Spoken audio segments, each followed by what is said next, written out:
proposta que João Paulo II, que agora já é beato, santo, praticamente, canonizado pela Igreja, ele entregou para os jovens como sinal da salvação e da vida para que levassem para o mundo e preparassem também a jornada da juventude.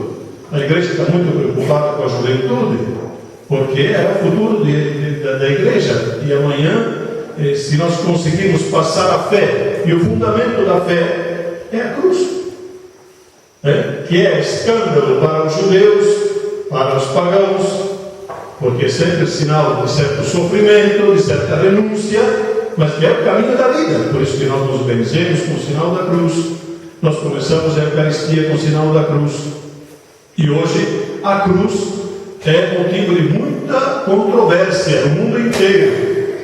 Não sei se você sabe que na Europa e aqui no Brasil já estão tentando também eliminar as cruzes das escolas, tirar a cruz do Senado, tirar a cruz dos lugares públicos. Por quê? Tem que respeitar as outras religiões, em nome de respeitar as outras religiões.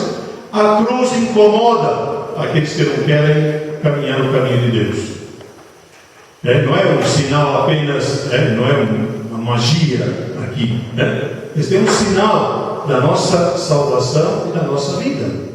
Por isso que é muito importante que vocês fizeram essa vigília aqui, digamos, que acaba sendo uma vigília, e é muito importante, digamos, não perdermos de vista isso. Ou seja, nós queremos seguir o caminho de Cristo. Ele é a salvação e a vida.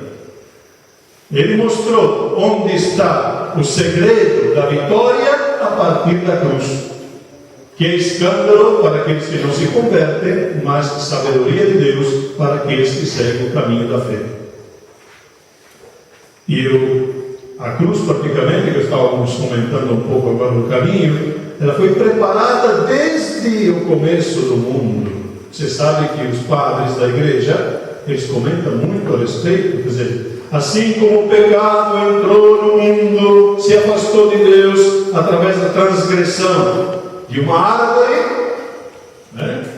do fruto que estava no centro do jardim, por um outro fruto de uma outra árvore, de um outro madeiro, aparece a salvação e a vida.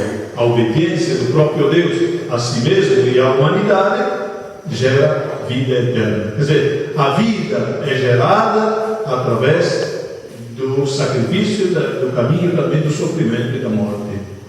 Então, a cruz para nós é sinal de vitória. Nós não podemos proclamar apenas a cruz. Por isso que Maria é aquela que acreditou, ela acompanha profundamente a cruz, porque ela esteve de pé ao lado da cruz, como nova Eva, a nova criação, aquela que acreditou em Deus e obedeceu a Deus em tudo, até o fim, até o extremo.